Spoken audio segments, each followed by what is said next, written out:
I played 6 hours of God of War Ragnarok on PS5 thanks to an early code from Sony, and I did everything I could in the first 2 realms of the game. Like, I was really surprised by the amount of side content in Svartalfheim alone. At one point you get to choose if you want to continue with the main story or go explore the many islands in this dwarven realm, with huge rewards waiting for you if you go for the latter. It's wild that in the first few hours you can already start to experiment with a ton of different combat tactics, not only because Kratos is of course way more capable than at the start of the previous game, but also because we have both the axe and the blades from the beginning, with those Greek weapons in particular adding way more combat and traversal options compared to 2018. But the best part is that it also feels like I've barely scratched the surface of what the game has to offer. There will not be any story spoilers in this video whatsoever. There will only be pre-launch footage that Sony shared, and I will also have some 2018 gameplay to help illustrate certain things that I mentioned in this video. Make sure you leave a like if you are excited for the game, and subscribe because it's really just the start of our spoiler-free coverage. And also, if you are a subscriber or become one,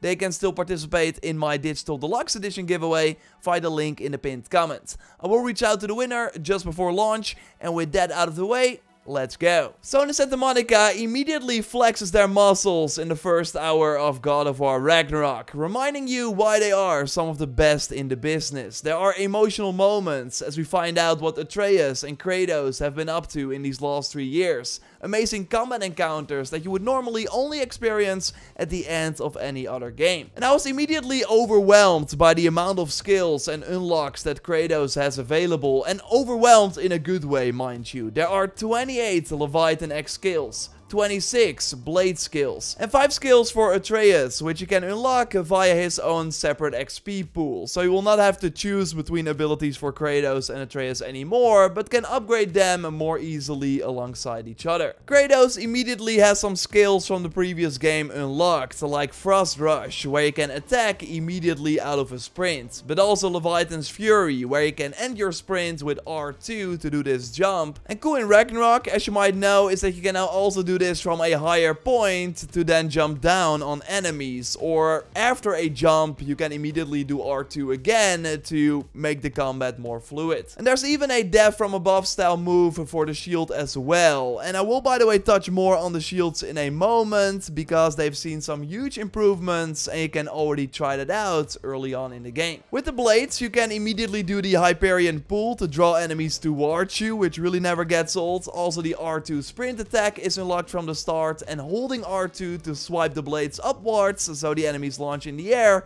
is available as well. And maybe you remember this move from 2018, where if you would aim and then press R1 you could also follow up with a fiery pulse. It's still in Ragnarok, but now you have to do R2, and you can now also use it to light torches to complete puzzles or Nornir chests, which are back but more varied than before. It's overall really cool how there are way more ways to use the axe and blades to solve puzzles, and that you sometimes have to combine both of them to find the solution. I mostly love the new blades traversal though, which really lets you jump way longer distances if there's a grapple point, or makes climbing higher rocks way faster than using the chains, which are still there but way less prominent. It makes traversing the early Midgard section more exciting, even though most of the snowy area will look the same as you remembered from the previous game. And yes, you can also use the grapple to move more quickly through the way bigger combat spaces. Things especially open up in Svartalfheim with arenas that contain a lot of verticality and enemies that can shoot annoying projectiles from afar. You can use the explosive pots now to take out nearby targets or throw other objects for a ton of damage, but so far these were just nice optional things I could use, but totally not required to succeed in an encounter. So I'm really curious, and I kinda hope that this changes for later fights, that if you not use your environment you will just quickly die, but so far I could just easily manage with my muscle memory from the more grounded 2018 gameplay. Atreus still has his familiar combat capabilities, like you can command him to shoot his arrows with the square button, which especially help you stun targets way faster, so you can use the R3 attack. You can also help from close by, although things like the grab to to hold enemies in place have to be unlocked again. And I also have not unlocked any of his new runic attacks that we did see in some other gameplay, which looked really cool. There is way more though. Very early on his bow will be enhanced, so he can also interact with the environment by shooting at pillars to have enemies drop down, or he can remove objects to clear a path.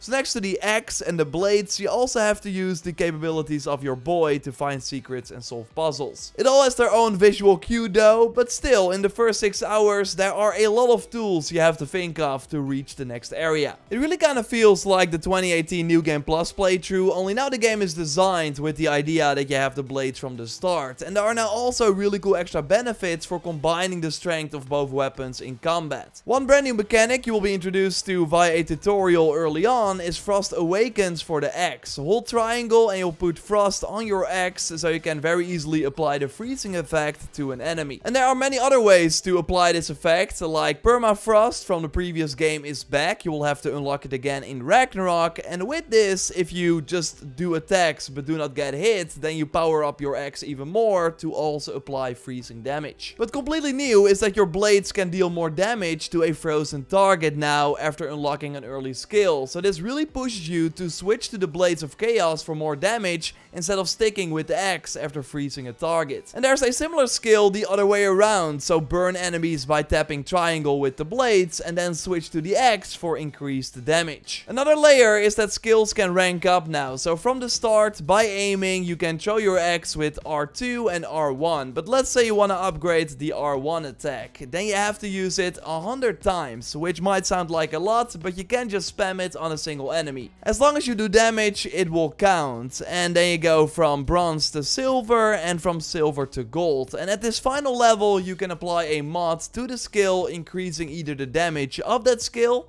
the stun, or the protection, so the defense while using the skill. And it's really cool that at any time you can switch out the mod if you want to try a different playstyle. You only have to unlock the mod slot once for 1000 XP. And you will of course get XP from fights, quests, and other objectives. So you fill up pretty fast, but it's also now used for way more than before. I found one talisman during my play session, which is now called a relic in Ragnarok, but you can use it the same, so L1 and circle for, in this case, a small strength buff. You now see another example of a talisman, of course, in 2018. And also Rage is not found in the skill tree, but your gear menu. And this can now also be upgraded with big chunks of XP. Wow, and this is really cool, all the moves during this L3 and R3 state are unlocked from the start. You of course get health back when quickly hitting enemies, but can now immediately do the jump for the area of effect damage. And yes, holding L2 in Ragnarok will also let you throw a huge boulder at the enemies right from the start. While of course in 2018 you had to unlock that way later. Runic attacks are also still upgraded with XP to increase their damage, elemental effectiveness, and stun. And I only found one light attack rune for the axe and one for the blade in the first 6 hours. They're both new. The light runic attack kind of looks like the Frost Giant Frenzy heavy runic attack from 2018, only now you push enemies in the air, and Sony shared footage of the Flames of Anguish that burns the target easily as well. Now maybe remember that in the first game you can also upgrade your armor, but only 3 times, so their start level decided how high the armor in the end could go, meaning that just a few sets were viable during the end game. Well, a big change in Ragnarok is that while the armors will still start on a certain level, they can now all, at least from what I've seen, be upgraded to level 9 if you spend the necessary resources. Yes, even that familiar shoulder pad that Kratos starts the game out with can be upgraded to level 9 and will then look way cooler too. So yeah, this really means that there will be way more variety and builds possible when doing the final content in the game. I already found one seed for Muspelheim, by the way, in a side area in Svartalfheim,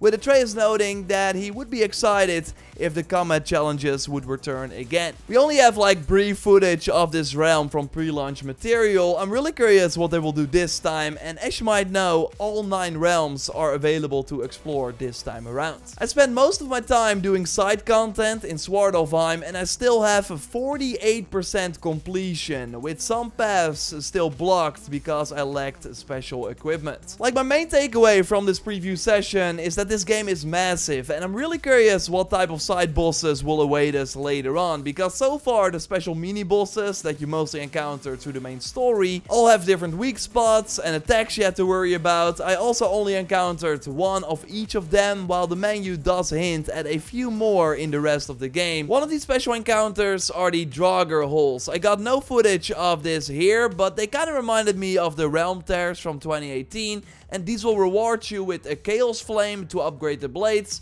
but the Frozen Flames are also back for the axe. I really had to rethink my strategy during these mini boss encounters, and I even switched out the Dauntless Shield, which is all about parry, for the Stonewall Shield, which is way better at blocking. Because shields now have different strengths and weaknesses as well, and you can already try them out very early on in the game. There's now also an attachment similar to other weapons to improve the stats of the shield even more. Like overall, the moment-to-moment gameplay in Ragnarok is very similar to 2018, but the amount of depth and extra systems you already have access to in those first hours really help elevate the familiar gameplay a lot. I still hope there's more to it though, that there are surprising elements and gameplay twists that await us later on in the story, because so far I am enjoying my time, but it has to do more to really leave the mark that the previous game did. And while the DualSense features are some of the best I've experienced so far, you do see that at its core it's still a PS4 game, more so than Forbidden West, which was a more significant jump compared to Zero Dawn. Doesn't take away from the overall experience though, that is really carefully crafted every step of the way. It's especially the promise of an insane amount of gameplay possibilities later on that get me the most excited. If there are already this many options to approach an encounter in the first 6 hours, then I'm really stoked to find out what it looks like after 20 or 40 hours when doing most of the endgame content. I will report back in my spoiler-free review on November 3rd, so you see the times on the screen right here, so make sure you are subscribed if you weren't already. With our spoiler-free guides kicking off a little before launch, I made 60+ videos covering the previous God of War, so expect the same level of content for Ragnarok. A like on this preview